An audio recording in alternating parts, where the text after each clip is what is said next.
Leo by the way ni home day. Na tumesema acha tuchange set kidogo. Today we're shooting from the house, so sijui kama hiyo video inaonekana fiti ama itabidi ni jaribu kuimprove. But what's up people? How you doing? Muko fiti? Welcome to episode 6 of Entrap House with me, Kenyo Miner. And let me tell you one thing. This is quite an interesting season to be in. First of all, the fact that I've been able to do 6 episodes by itself is actually a big deal.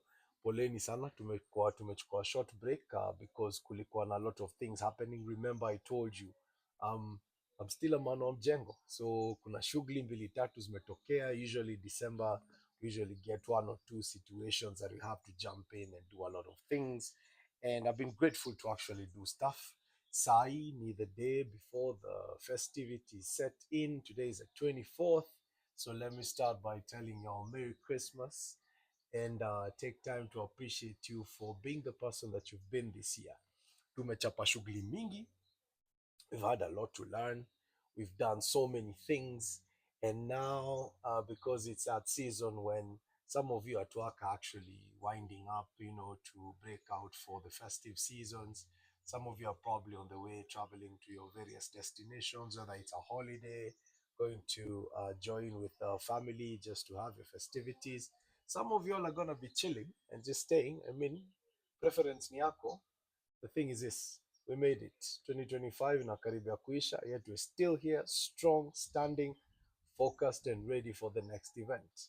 So yes, wacha tu chill. Mimi leo imekuwa ni chill day, as you can see. Leo kasetting kamechange kidogo. Acha tutie kwa buti ya gari. Why buti ya gari? Huku kuna kugana vitu mingi. So for us technical people, this is a junkyard. And there are a lot of things that happen. My boots, me, I'm a construction man. By the way, just so you know, this is a hard hat. Any helmet. Looks cool, like a baseball hat. Kind of like cool things.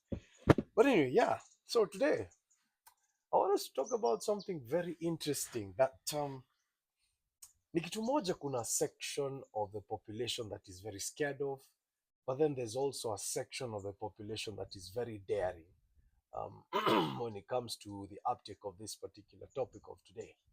And this is credit. Na si credit ya simu, though pia credit ya simu ina matter, communication is everything, but we're talking about debt. Debt. Sidhani kuna contractor wowote ama kuna any businessman who does not understand debt. And perhaps you may be wondering, why debt? Debt is actually a lifeline in any business. Yes, various business studies have taught us to always um, think of how to raise capital, and raising capital comes from, your resource, probably through savings, through all these things. But then we don't necessarily emphasize much about debt, because debt in any given situation, debt is not your money. Debt is money given to you to run a couple of things, operations, so that you can be able to build and start creating your wealth base, your liquid cash base, and generally just set up your business and start working and doing a lot of things. So today, focus is on debt and what the debt journey looks like. So basically, debt wagana principles flani, and there's something called the 5 C's of debt. Yeah? And the 5 C's of debt generally zinakuanga ni character, capacity, capital, collateral, and conditions. And these are generally the frameworks that are used to consider creditworthiness whenever it comes to any particular request. If any entrepreneur wants to go seek this facility, and they want to probably start up something, and they want to have some bit of input in it, those are usually the principles that are considered to establish what your the advanced capacity would be. Number one, if you know that na by the inakuga interesting. I don't know whether most of us really consider, but one of the things that debt does is it leverages a lot on your reputation yako ya kulipa. So kasa hii tunaangaliaga, say for example, for a basic plan, and this country we're privileged enough to have multiple accesses to credit, easy credit. It can be expensive, but it's easy. And you find that you always have at the comfort of your phone. Kuna the fintech companies that usually give out debts. You have the Zenkas, the Mshwaris, the KCB M-Pesas, and the branches, so many other platforms for that matter. The banking industry also advances the unsecured loans that also become easily accessible to you. And they usually consider those very elements. What is your capacity, what is your transaction like? Do you do frequent transactions on the various platforms given, and how they can be, establish your transactions and flow of income and stuff like that. And so for this particular one, I just want to talk about debt, the good side and the ugly side. And so, as is the norm here, I will definitely give you a bit of stories to do with me and credit. So, having run this organization for 15 years, I must tell you that credit is a partner in business. And si mara mingi unapatanga opportunities in a come, and you always have like a certain set amount to do it. So you leverage on two things. Number one, access to credit, and number two, relationships. Because we are not sufficiently told about the importance of solid relationships as credit lines, right? um, you uko kwa hardware hapa, umeitiwa kijob kasa, nitawambia a few months ago kuna job fulani nilipata after the hiatus that I stayed out of business na sikuwa na a lot going on, and this happened to be a fairly sizable kind of a job, and it came by surprise. So by extension unapata haikuwa imenipata kama nilikuwa na any money set aside, lots of money having gone to different uses and stuff. So this opportunity comes on my table, and I happened to be um, strapped, no cash, nothing. So mimi huyo hapo as usual, any entrepreneur would hardly say no to any opportunity, especially after imekuja after kidry spell fulani. So mimi nani teketeke hapo hivyo, ni aje, nimeitwa job, nimeenda nimecheki haraka haraka, tumesort vitu, before I realize, boom, approval, proceed to start. Alafu najua ilikuanga these very urgent projects that you just have to embark on, like ingia kwanza, sorti mambo baadaye. Fortunately, it's from certain clients who are very good, and the structures are very solid, so they never really victimize any vendors on their programs. So mi nani roho juu principle number one of debt, belief. Umekaa pahali umecheki kitu imekaa, unajua like kuna various risks that come with taking credit and stuff like that, but because you believe so much in what you do, you jump straight into it. So mimi nikaingililia hapo kidogo. First of all, you always start with the known areas, a bit of family here, a bit of close friends here, sort hiyo kitu ikaingiana. And I pulled this particular amount and started pushing about this work. And at some point, because the work was so big, the pool and access that I had was just so little, I couldn't really use what I had borrowed from the known spaces to complete the work. So I had to switch it up and probably try and leverage on issues to do with reputation. So nikatoka hapo nikaenda kwa one or two hardware, zile places nilikuwa najua. At this particular point, of course, unajua bado pia, you're sustaining in two parts. You have the procurement of materials that need to be on site, and then you have to also handle the human resource, which is the labor end of it. And so all these things you're leveraging on your reputation. My friend, wacha nikwambie, kazi ilipigwa, tukapiga, a little bit of money coming here, a little bit of talking to people, bringing a little bit of money here and there. And then it happened that I had over borrowed just to sustain that work. Because the one thing that usually happens whenever you're dealing with some tasks of this magnitude is we never really tend to think about what you're paying back. You're always so invested in what you're getting and how fast you can address these particular jobs. So by the time tulikuwa tunafika like a very critical point, ya delivery almost done, money's there, nini nini, mzee, unaangalia balance sheet yako una realize hey, umeboro more than ile capacity ya kazi. In between the processes, you have handled the business, but of course, there are definitely other overheads that usually take a different turn. And you just find yourself in a space where you have borrowed more than you have actually committed to work. And so you're stuck in this hole. I am stuck. In this case, is my story. I'm stuck in a hole where now I have to really reconcile between whatever I was doing and whatever I'm supposed to pay back. And then you realize, oh snap, pesa ile iko haiwezi tosha kulipa hizi deni zote. Anyway, nini roho juu. Nikatoka hapo nikachukua hii pesa, and then you just start making these moves of you pay this amount so that you can top up to borrow again, so that you can be able to pay this other wallet, and then you top up to borrow again.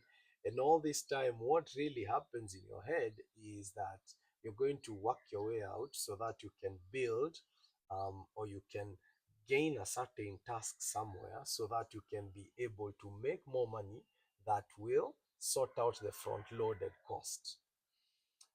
And in the process, some succeeded. We managed to just have the discipline to tighten the belt and pay off some, but some remained quite significant. The only thing that was bought is time. So ikakuwa ni yes, kuna hiyo balance, but there's still an aspect of postponing certain obligations. So mimi nani, unajiambiaga tu roju. First things first, what usually happens when somebody is in a space like that, you try to go to what you call the low-hanging fruits so that you can get maybe like softer credits that can take care of now the other risky ones, and then you remain with this low-hanging fruit end to try and sort it. And that is usually something that happens a lot with credit. So unajaribu kuprioritize, utoe zile zinakuanga sensitive sana, ujaribu kuget to zile areas zinakuanga a bit manageable. Now, unfortunately, when you're at the heat of certain situations like this ones, you never really, rarely do you ever get the places that you're going to find a bit softer grounds for you to be sorting out some of these issues. In most cases, unabakingi tu una shift between the heat of paying, borrowing from your shirt pocket to pay your trouser pocket, and from your front pocket to the back pocket, like inashindaga tu in your circulation. And before you realize, you find yourself caught in a debt trap. And this debt trap just ends up leaving you in a very dejected state. Sidhani kuna entrepreneur wowote hapa haja experience a debt trap where you just feel like you're working to pay a debt and it's just a hamster in a wheel situation. Kila wakati you just feel like you're running around a similar issue at different times, and it can really drain you. So mi nikakaa chini nikaangalia hii situation, nikaona itakuwa tricks. So then nikafikiria I cannot continue riding on this particular situation, because then again you'll always be feeling like you're putting so much emphasis but you're never really making any moves. and it kind of makes you feel like you're really working for nothing. So then ikaleta another principle of debt, which is collateral. Now, why is collateral a very important thing? You see, at one point in your business journey, you'll have worked to at least try and gain something physical that will be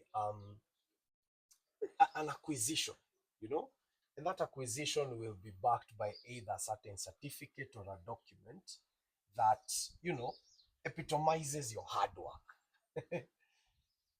The other thing about collateral is this, especially if you're in business, amassing collateral just as a measure of success literally is just like buying a shirt and keeping it in your wardrobe. I mean, it doesn't add value, subtract value. But if you really have a collateral which can come through for you at a time when you're trying to really get past a certain situation, a sinkhole that you're in, collaterals can really help. So me in this case nilikuwa na tu logbooks kadhaa na nikakaa nikaona, okay, siwezi shindilia nikiwa kwa hii cycle. Unadaiwa na bank hapa, unadaiwa na mtu hapa, unadaiwa sijui na nini hapa, and you're just consistently playing around the same tune. Now, we have been raised in a space and a culture where we take so much delight in ownership, but we are not really educated well enough about letting go when it's time to let go. And so you find yourself in a space where you can be tinkering between this particular position where you have a lot of debt, but this particular position where you do not want to let go of what you have just to try and cut down on that particular obligation. So me, I remember that time kwanza tulikuwa na discuss. In fact, mine was not even a discussion. It was just like, I sleep, I wake up, I think, and I move. Nikakaa nikaangalia nikaona, hapana. Hatuwezi shinda hivi kitu ina bo. Nitaamka leo na nitauza hii gari. Acha iende. And at this time, this was like my favorite car. Kwa dinga moja napenda. Mimi nikaamka tu na nikasema tu, uza hii kitu, kata hii deni, kwanza tutulie. And this was just about like a few days to my son's birthday. Let me tell you, that was the best car in my parking lot at the time, na ilikuwa inauma kufikiria kuiwachilia. If anything, the most immediate thing ilikuwaga, why shouldn't I sell the other one and leave this one? But kulingana na magnitude ya debt yako najiuliza, if I sold the other one, it would not have given me enough to have dealt with this particular situation. So the most ideal thing would have been to just unseat myself from the comfort of being, give away what I consider the most priced unit, even if it is below market value. Fact remains, the values can actually clear out those particular debt obligations that I had, and at least have a moment to either take the money, pay off the debts, and have some little bit of peace to adjust to. We deal with what we have. And number two, safeguard your credit score, your credit reputation, so that in the event that you do find yourself where you need that particular situation or a debt, a bailout of that nature, you'd be able to just quickly embark on the reputational aspect to get that particular momentum. So kaamka hapo, kapigia beste yangu fulani deal deadly sana hii Nairobi, kaambia ni aje bro, kuna hii shughuli hapa hivi nafaa iende, tunakuangalia chapa hiki, nataka saa hii gari iende saa hii. I have a mountain of debt to clear. Kitu ikachukuliwa hapo, tukaenda tukapiga mauzo haraka haraka, it went. Hiyo action ilifanya nikajamiwa by the kuuza hiyo gari ilifanya nilikasirikiwa mbaya sana, but it was necessary because it was better off to lose that particular collateral through a sale that brought in money to clear off obligations that came about because of, lack of proper judgment on how to engage the various debt parameters, but also to salvage your reputation so that you can have a lifeline to continue. And that's why it's always important for every one of us, especially us in business, to always have character, to always have capacity and collateral. Out of the 5 C's, for me, those three stand out: character, capacity, and collateral. So, character is very important. You see, when you go out to borrow money from somebody and you tell them niaje maze, kuna hii kitu tunaweza fanya, one or two, three things can actually happen. Uzie principle. Somebody might have a resource and they'll believe in your idea. And this is one thing that most businesses usually suffer from, because unapatanga umekaa hapo hivyo umepatiana idea moja deadly, imebaiwa, but follow through becomes a problem, money becomes a problem, and you don't end up paying. And I've been through it. I've done that. Several times I have pitched an idea to people that have brought in some resources, and it just happened that one or two, three things didn't work out. And in the process, you made losses that affected that particular debt situation. Some are still active to date, some are historical. And this is the journey of entrepreneurship. It happens. But over the years, you get to learn the importance of, first of all, building your character well enough to be able to honor what you propose. And when it comes to that, you always work with backups. Backups help you to fall back to a particular plan that will able to carry the day should the initial plan fail. And that's why we discuss a lot about spreading your risks. So in this case, your backup plan can be a collateral in a way. It could be a backup fund in a way, something that is accessible. But at the end of the day, the main principle is to leverage between credit, that is access to credit, and time. Hizi vitu mbili huwezi zianmerge. If you're able to figure the understanding between credit and time, let me tell you, most of the world's best businesses are built on credit. If anything, access, the term access is a lifeline. Access is a business plan. I was reading somewhere about one of the best business concepts, and out of the 5 that I read, 4 of them were access, not even manufacturing. Why access? Look at something like Uber, for example.